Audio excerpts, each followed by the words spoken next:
যদি যদি তর্কের খাতিরে ধরে নিই যে ধরুন কেউ ভারতবর্ষের নাগরিক নয়, তাহলে যে মতুয়াদের ভোটে শান্তনু ঠাকুর নির্বাচিত হয়েছেন, তার মানে তারা যদি অনাগরিক হয় তাহলে শান্তনু ঠাকুর এমপি পদটাই অনাগরিক। তাদের ভোটে নরেন্দ্র মোদী দেশের প্রধানমন্ত্রী, তাহলে নরেন্দ্র মোদীর প্রধানমন্ত্রিত্ব পদটাই অনাগরিক। আমি তো দেখলাম বিজেপির একজন বিধায়ক, রানাঘাট অঞ্চলের একজন বিধায়ক অসীম সরকার সম্ভবত, তার রানাঘাট ওই অঞ্চলের নদিয়ার হরিণঘাটার বিধায়ক, তিনি নিজেই বলেছেন যে আমি তো নাগরিক না, আমি যদি বিধায়ক হতে পারি, মানে ভাবুন তিনি বাংলাদেশ থেকে এসছেন, তিনি নিজে স্বীকার করছেন, তাহলে যিনি নাগরিকই নন তিনি বিধায়ক হলেন কি করে? সবচেয়ে বড় ক্রিমিনাল তো বিজেপি, সবচেয়ে বড় ক্রাইম তো করেছে বিজেপি। আমি তো বলবো বিজেপির যখন এত দরদ সিএএ নিয়ে, বিজেপির প্রত্যেকটা জনপ্রতিনিধি সিএএ ইয়েতে অ্যাপ্লাই করে, অনলাইন পোর্টালে অ্যাপ্লাই করে দেখাক। সিএএ অ্যাপ্লাই করা মানে প্রথমেই আপনি স্বীকার করে নিলেন আপনি ভারতের নাগরিক নন। আপনাকে প্রথমে ডিসক্লোজার দিতে হলো যে আমি ভারতবর্ষের নাগরিক নই, আমি ভারতের নাগরিক হওয়ার জন্য আবেদন করতে চাই।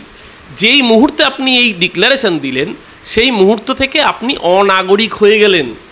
মাথায় রাখুন ভয়ঙ্কর জিনিসটা, আপনি ভোটার হয়ে গেলেন, ভোটার লিস্টে আপনার নামের পাশে ক্রস পড়ে গেল, আপনার আধার কার্ড ডিঅ্যাক্টিভেটেড হয়ে গেল। আধার কার্ড ডিঅ্যাক্টিভেটেড হওয়া মানে আধারের সাথে প্যানের লিঙ্কিংটা রইল না, তার মানে আপনার ব্যাংকের যে ট্রানজ্যাকশান, ব্যাংকে যে টাকা আছে সেই টাকায় আপনার কোনো অধিকার রইল না। আপনি ব্যাংক থেকে টাকা জমা দিতে পারবেন না, আপনি টাকা তুলতে পারবেন না, আপনার ছেলেমেয়ের পড়াশুনো বন্ধ হয়ে গেল, আপনার পরিবার পরিজন সংসার প্রতিপালন করতে পারবেন না। তারপর আপনি যাবেন কোথায়? যদি আপনি প্রমাণ করতে না পারেন যে আপনি অন্য দেশ থেকে এসছেন কোনো কারণবশত, আপনি যদি অন্য দেশ থেকে আসেন, যদি সত্যি সত্যি আপনি আক্রান্ত হয়ে আসেন, আসার সময় আপনি সার্টিফিকেট নিয়ে আসতে পেরেছেন? আপনি আপনার বাবা মার জন্মের সার্টিফিকেট নিয়ে আসতে পেরেছেন? সম্ভব নয় মানুষের পক্ষে। তাহলে সেই জায়গায় দাঁড়িয়ে আপনার স্থান কোথায় হবে? আপনার স্থান হবে ডিটেনশন ক্যাম্পে। ডিটেনশন ক্যাম্পে আপনাকে বন্দি থাকতে হবে, কার্যত চোর ডাকাতের মতো আপনাকে বন্দি করে রাখবে ভারতের সরকার। এবং যদি উপযুক্ত প্রমাণ না পাওয়া যায় তাহলে হয় আপনাকে বাংলাদেশ বা অন্য কোনো দেশে রিপোর্ট করা হবে, আর নইলে পরে সারা জীবন ডিটেনশন ক্যাম্পে মৃত্যুবরণ করতে হবে, যেটা আসামের বুকে আমরা দেখেছি। আসামে কিন্তু 17 লক্ষ নাগরিকের নাম কাটা গিয়েছিল, তার মধ্যে 13 লাখ হিন্দু বাঙালি। 17 লাখের মধ্যে 13 লাখ হিন্দু বাঙালির নাম বাদ গিয়েছিল। এই সিএএ আইনে আবেদন করা মানে নাগরিকত্ব দেওয়া নয়। এর মিথ্যে প্রতিশ্রুতিতে যদি কেউ প্রলুব্ধ হয় তার সর্বনাশ সে নিজে ডেকে আনবে। সিএএতে আবেদন করা মানে আপনি নিজে ঘোষণা করছেন আমি ভারতের নাগরিক নই, আপনার সব নাগরিক সুবিধা বন্ধ হবে, আপনার ভোটার লিস্ট নাম কাটা যাবে, আপনার আধার কার্ড ডিঅ্যাক্টিভেটেড হবে, আপনার প্যান কার্ডের সাথে লিঙ্কিং বন্ধ হবে, আপনি ব্যাংকিং ট্রানজ্যাকশান করতে পারবেন না, আপনার ছেলেমেয়ের পড়াশুনো বন্ধ হয়ে যাবে, আপনাকে ডিটেনশন ক্যাম্পে যেতে হবে, যেটা আসামে আমরা দেখেছি। ঘর পোড়া গরু, সিঁদুরে মেঘ দেখে যদি এখনও আমরা সাবধান না হই তাহলে আগামী দিন কিন্তু ভয়ঙ্কর দিন অপেক্ষা করছে। আসামে 13 লাখ হিন্দু বাঙালিকে, তার মধ্যে হাজার হাজার হিন্দু বাঙালিকে ডিটেনশন ক্যাম্পে কাটাতে হয়েছে, তার মধ্যে অসংখ্য মানুষের মৃত্যুবরণ করতে হয়েছে। আজকে খুব পরিষ্কার করে বলছি, বিজেপির যদি এত মুরত থাকে, বিজেপির জনপ্রতিনিধি নেতাদের বলুন, মণ্ডল সভাপতিদের বলুন, সবাইকে সিএএতে আগে আবেদন করুক, তারপর তাদের পরিণতিটা দেখুন। আসামের বিজেপি নেত্রী তিনি সিএর পক্ষে প্রচার করেছিলেন, পরবর্তীকালে তার স্থান হয়েছিল ডিটেনশন ক্যাম্প।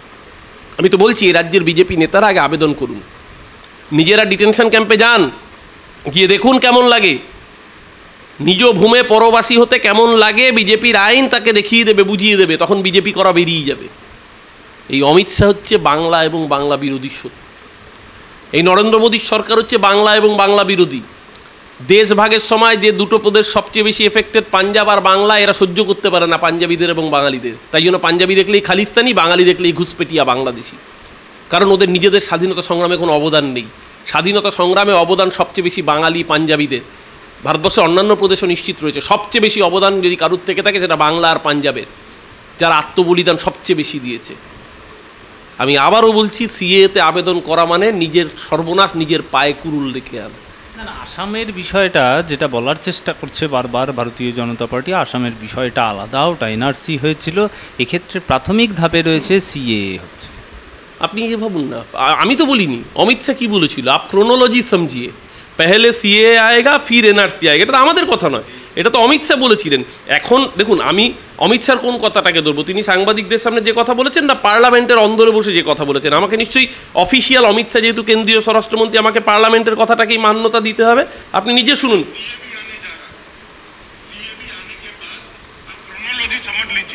पहले सीएबी आने जा रहा है, सीएबी आने के बाद एनआरसी आएगा, और एनआरसी सिर्फ बंगाल के लिए नहीं आएगा, पूरे देश के लिए आएगा। पहले सीएबी आएगा, सीएबी মানে সিটিজেনশিপ অ্যামেন্ডমেন্ট বিল, যে বিলটা এসে পরে সিএএ হয়েছে, বিল পাস হয়েছে।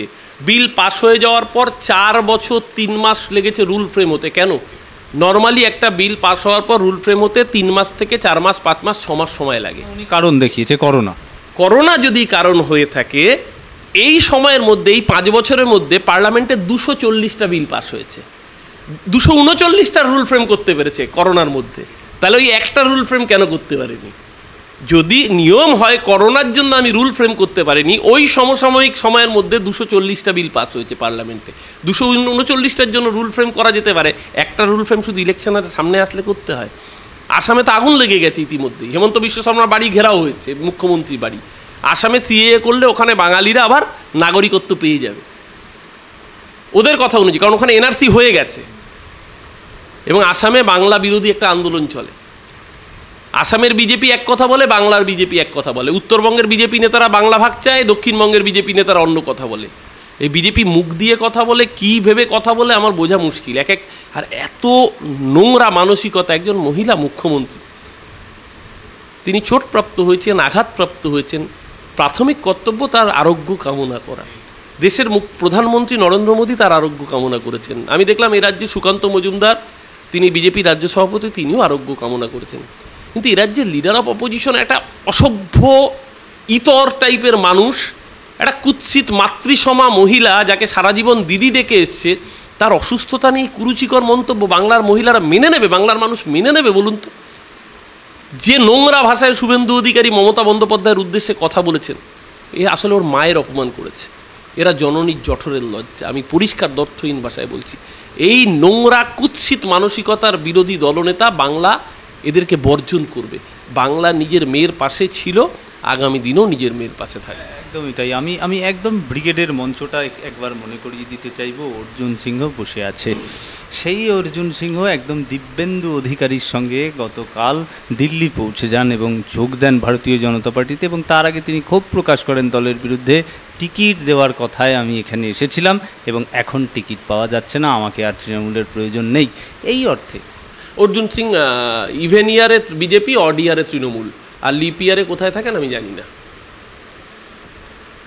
বললাম তো, অর্জুন সিং ইভেন ইয়ারে বিজেপি, 2024 বিজেপি, আবার অড ইয়ার আসলে তৃণমূল হয়ে যাবে। আর লিপ ইয়ারে কোথায় থাকবে সেটা আমি ঠিক বলতে পারবো না। একই সঙ্গে দিব্যেন্দু অধিকারী পরিবার, একদম মেদিনীপুর, সেও কিন্তু যোগ দিলেন বিজেপি। নরেন্দ্র মোদীকে জিজ্ঞাসা করুন না, পরিবারতন্ত্রের বিরুদ্ধে তো বড় বড় ডায়লগ দিয়ে গেছিলেন কৃষ্ণনগরের সভায়।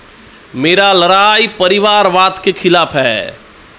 পাশে বসে হাততালি দিচ্ছে শুভেন্দু, আর কাঁথির লোকসভার ক্যান্ডিডেটের নাম সৌমেন্দু অধিকারী। পরিবারতন্ত্রের বিরুদ্ধে লড়াই করবে নরেন্দ্র মোদী।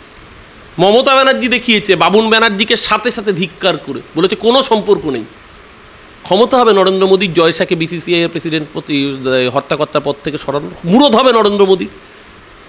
সুষমা স্বরাজের মেয়ে টিকিট পাচ্ছে, অনুরাগ ঠাকুর প্রেম ধুমল, জ্যোতিরাদিত্য, এইদিকে কৈলাস বিজয়বর্গী, আকাশ বিজয়বর্গী, গোপীনাথ মুন্ডে, পঙ্কজা মুন্ডে, প্রমোদ মহাজন, পুনম মহাজন। সারা ভারতবর্ষ তো বিজেপির পরিবারতন্ত্র। এদিকে অধিকারী গোষ্ঠী নিয়ে বসে রয়েছে, বাপ সাংসদ, ভাই সংসদ, আরেক ভাই এবার এমপি পদে প্রতিদ্বন্দ্বিতা করছে, নিজে লোকসভার এলওপি, বিধানসভার এলওপি। এরা পরিবারতন্ত্রের বিরুদ্ধে বড় বড় ডায়লগ মারবে, আর দেশের মানুষ শুনবে। মোদিজি বলবে আর শুভেন্দু হাততালি দেবে, আর সৌমেন্দু ক্যান্ডিডেট হবে, আর দিব্যেন্দু গিয়ে উত্তরীয় পড়বে। আর শিশির অধিকারী অভিজিৎ ইয়ের সাথে, ওই খারিজপতির সাথে বসে ফিশ ফ্রাই খাবে, আর কী খাবে আমি জানি না। একেবারেই তাই। জাস্টিস গাঙ্গুলির দিকে তমলুক লোকসভা কেন্দ্রে এখনও তিনি প্রার্থী হননি, নাম ঘোষণা হয়নি, পাঁচিল লেখা হয়ে গেছে। এবং স্বাভাবিকভাবেই তৃণমূলের দেবাংশু ভট্টাচার্য ওখানে প্রার্থীর লিস্ট হওয়ার পরে তিনি প্রচারে যোগ দিয়েছেন। জাস্টিস গাঙ্গুলি প্রাক্তন জাস্টিস ছিলেন। আমরা গ্রাউন্ড রিপোর্টে অনেকটা জানতে পেরেছিলাম যে এভাবে মানুষ বলছে উনি জাস্টিস যখন ছিলেন তখনই ভালো ছিল, রাজনীতির ময়দান তার জন্য হয়তো প্রযোজ্য নয়। আপনি কি মনে করেন? দণ্ডিতের সাথে দণ্ডদাতা কাঁধে যাবে, সমান আঘাতে সর্বশ্রেষ্ঠ সে বিচার। আর এই দণ্ডদাতা তো বিজেপির সাথে সেটিং করে দ্বন্দ্ব দেয়। উনি তো নিজেই বলেছেন বিচারপতি থাকাকালীন আমি বিজেপির সাথে যোগাযোগ করেছি, বিজেপি আমার সাথে যোগাযোগ করেছে। আমি বিকাশের পায়ের তলায় বসে আইন শিখেছি, তাই বিকাশ আমার কোর্টে এজলাসে আসলে আমার রায় একরকম হয়ে গেছে। আজকে তো মানুষ বলছে, আমরা তো প্রথম দিন থেকেই বলেছি এটা দালাল, একদম আউট অ্যান্ড আউট একটা দালাল। দেখবেন ভালো ব্রোকার যে হয় জমি বাড়ি বিক্রি করে, কাস্টমারকে ফিডব্যাক দেয় যে এখানে জমি, এখানে বাড়ি করলে আপনি এই ফেসিলিটি পাবেন, এখানে হাসপাতাল আছে, স্কুল আছে, কলেজ আছে, স্টেশন আছে, হাইওয়ে সামনে, এরকম করে ভালো, তার বিনিময়ে ভালো ব্রোকারেজ, ভালো দালালির টাকা পায়। তো বিজেপির পক্ষে রায় দিয়েছে, ভালো দালালি পাচ্ছে, লোকসভার টিকিট পাচ্ছে, ঠিকই তো আছে, দালাল দালালি করেছে, নেতাগিরি। একদম শেষ প্রশ্ন আমার, একেবারে শেষের দিকে শেষ প্রশ্ন। শুভেন্দু অধিকারী কিন্তু সি ভোটারের যে সমীক্ষা, ওপিনিয়ন পোলগুলি দেখে বলছে এই সরকারের হরিবোল হয়ে গেছে। শুভেন্দু অধিকারী যে কোন বল হয়ে গেছে সেটাও নিজেই জানে। একটা মুকুট খুঁজেছে রানাঘাট থেকে, আগামী দিন কত মুকুট খুঁজবে অপেক্ষায় রাখুন। সে তো কৃষ্ণ কল্যাণ নিয়োজন, একটা বলছি তো, কতগুলো মুকুট খুঁজবে, অপেক্ষায় থাকুন না। লোকসভা নির্বাচনটা যেতে দিন। শুনুন, লোকসভা নির্বাচন হচ্ছে আগামী দিন, ওরা চাইছে ধর্মের এজেন্ডা ভোট করতে। দেশের মানুষ এখন সামনে এনেছে কেন? কারণ যাতে ইলেকটোরাল বন্ডের দুর্নীতিটা চাপা পড়ে যায়। লোকসভার নির্বাচন হবে রুটি রুজির ভিত্তিতে। দিল্লির বর্ডারে কৃষকরা এখনও আন্দোলনের রাস্তায় বসে আছে, তাদের উপর অত্যাচার চলছে অকথ্য। 3 জন কৃষক মারা গিয়েছেন এর মধ্যে। আগের দফায় প্রায় 150-র উপর কৃষকের মৃত্যুবরণ করতে হয়েছিল। সারা দেশের মানুষ বেকারত্বের জ্বালায় জর্জরিত, মূল্যবৃদ্ধির জ্বালায় নাজেহাল। দেশের অন্ন, বস্ত্র, বাসস্থান, কর্মসংস্থানের লক্ষ্যে ভোট হবে। বিজেপি এই এজেন্ডায় পেরে উঠবে না বলেই এই সিএএর নাটক, এই রাম মন্দির, এই হিন্দু মুসলমান, এই জিনিস আমদানি চলবে লোকসভা নির্বাচন আসা অবধি। দেশের মানুষ এতে পা দেবে না। দেশে যখনই জনতা চায় বস্ত্র ও খাদ্য, সীমান্তে বেজে ওঠে যুদ্ধের বাদ্য। পুলওয়ামা দেশের মানুষ চায় না। পুলওয়ামায় কী হয়েছিল সবাই দেখেছেন। এমনকি পাকিস্তানের হাফ পাওয়ার কোম্পানি পুলওয়ামা অ্যাটাকের 2 মাস পরে দেখলাম বিজেপিকে ইলেকটোরাল বন্ডে তারা পর্যন্ত ডোনেশন দিয়েছে। অঙ্কটা কি এখন তো সবার চোখের সামনে খোলসা হয়ে যাচ্ছে। কাশ্মীরের লেফটেন্যান্ট গভর্নর সত্যপাল মালিক যেটা বলেছিলেন, আজকে রন্ধ্রে রন্ধ্রে প্রমাণ হচ্ছে বিজেপি নিজে পুলওয়ামা সাজিয়েছিল। আমার দেশে 44 জন সেনা জওয়ানের রক্তের বিনিময়ে বিজেপি ভোট চেয়ে ভোট জিতেছিল, আমাদের দেশের সেনাবাহিনীর মৃত্যুকে ব্যবহার করে। এই ঘাতক বিজেপি, কর্পোরেট দালাল, অর্গানাইজ লুটেরা বিজেপি দেশ পরিত্যক্ত করবে, দেশ বর্জন করবে। বাংলার জনগর্জন, যে গর্জন সভা হয়েছে, জনগর্জন সভা ব্রিগেডে, বাংলার গর্জন বিজেপিকে বর্জন, বাংলার গর্জন বিরোধীদের, বাংলা বিরোধীদের বিসর্জন দেবে বাংলার মানুষ। কারণ দুর্গাপুজোর পরে বিসর্জন হয়, আর মা দুর্গা হচ্ছেন মহিষাসুরমর্দিনী বাংলার বুকে, আর মমতাদি মদিষাসুরমর্দিনী আবার নতুন করে মোদি এবং অমিত শাহ নামক অসুরকে বধ করবেন। ছোট্ট করে জেনে নেব যে নির্বাচনের যে দফা আমরা দেখি পশ্চিমবঙ্গের ক্ষেত্রেই কেন বেশি হয়। আমি কিছুক্ষণের মধ্যেই ইলেকশন কমিশনের পক্ষ থেকে কোথায় কিভাবে নির্বাচন হবে, কত দফায় নির্বাচন হবে ঘোষণা হতে চলেছে, কিন্তু আমরা দেখছি পশ্চিমবঙ্গের ক্ষেত্রেই কিন্তু অনেকগুলি দফা। বাকি জায়গায় যেখানে 1 দফা, 2 দফা, 3 দফায়, সেখানে পশ্চিমবঙ্গ 7 দফা, 8 দফা। এই যে দ্বিচারিতা, এটা কেন হয় বারবার? দেখুন, বিজেপি রাজনৈতিকভাবে পারে না বলেই বিজেপি নির্বাচন কমিশনকে ব্যবহার করে তার অস্ত্র হিসেবে। যেরকম ইডি, সিবিআই, এনআইএ। কদিন আগে আপনারা দেখেছেন এক নির্বাচন কমিশনার পদত্যাগ করেছেন, এবং খবরের কাগজে, সংবাদ মাধ্যমে এটা এসছে যে পশ্চিমবঙ্গে ফোর্স ডিপ্লয়মেন্টে যে ইনজাস্টিস হচ্ছে, পশ্চিমবঙ্গের দফা নিয়ে যে পরিকল্পিত রাজনৈতিক কারণে এই কাজ করা হচ্ছে, তার বিরুদ্ধেই প্রতিবাদ জানিয়েছেন বলে সংবাদ মাধ্যমে সেই খবর সামনে এসছে। এটা আমাদের কথা নয়। সুতরাং পরিষ্কার, আমরা চাইছি 1 দফায় হলে এই গরমের মধ্যে মানুষের কষ্ট কম হবে, 1 দফায় হলে একবারে ভোটের প্রসেসটা মিটে যাবে, খরচ কম হবে, 1 দফায় হলে পরে প্রসেসটা স্মুথ হবে। কিন্তু দফা বাড়ানোর অর্থ বিজেপিকে বেনিফিট পাইয়ে দেওয়া। দফা যতই হোক, বাহিনী যতই আসুক, ভোট তো দেবে বাংলার মানুষ। বাংলার সেই মানুষ ভোট দেবে যারা আবাসের ঘর পায়নি, বাংলার সেই মানুষ ভোট দেবে যে 100 দিনের কাজের টাকা পায়নি, বাংলার সেই মানুষ ভোট দেবে যার রান্নার গ্যাসের দাম 400 টাকার থেকে 1200 টাকা করে 100 টাকা কমানোর নাটক করেছে মোদি। আর বাংলার সেই মানুষ ভোট দেবে যারা মোদির ফলস গ্যারান্টির বিরুদ্ধে দিদির ওয়ারেন্টি পাচ্ছে, 500 টাকার লক্ষ্মীর ভাণ্ডার 1000 টাকা পাচ্ছে, যারা কন্যাশ্রী পাচ্ছে, যারা রূপশ্রী পাচ্ছে, যারা সবুজ সাথী পাচ্ছে, যারা 67টা প্রকল্পের স্বাস্থ্যসাথী সহ সুবিধা পাচ্ছে। বাংলার সেই মায়েরা ভোট দেবে, বাংলার সেই মানুষ ভোট দেবে। একদিকে মোদির ফলস গ্যারান্টি, একদিকে দিদির ওয়ারেন্টি। বাংলার মানুষ জানে তার টাটাকে তার পাশে 365 দিন কে থাকে? তার নাম মমতা ব্যানার্জি। মমতা ব্যানার্জির নেতৃত্বে, অভিষেক ব্যানার্জির সেনাপতিত্বে এই বাংলা বিজেপিকে প্রত্যাখ্যান করেছে 2021-এ। 21-এ ট্রেলার দেখিয়েছে, 24-এ পুরো সিনেমা দেখাবে। 21 तो सिर्फ झांकी था, 24 अभी बाकी है, पूरा सिनेमा आ रहा है। सबर करो बीजेपी। जो बीजेपी नरेंद्र मोदी 2021-এর মে মাসে রেজাল্ট ছিল 2রা মে, বলেছিলেন 2 मई दीदी गई।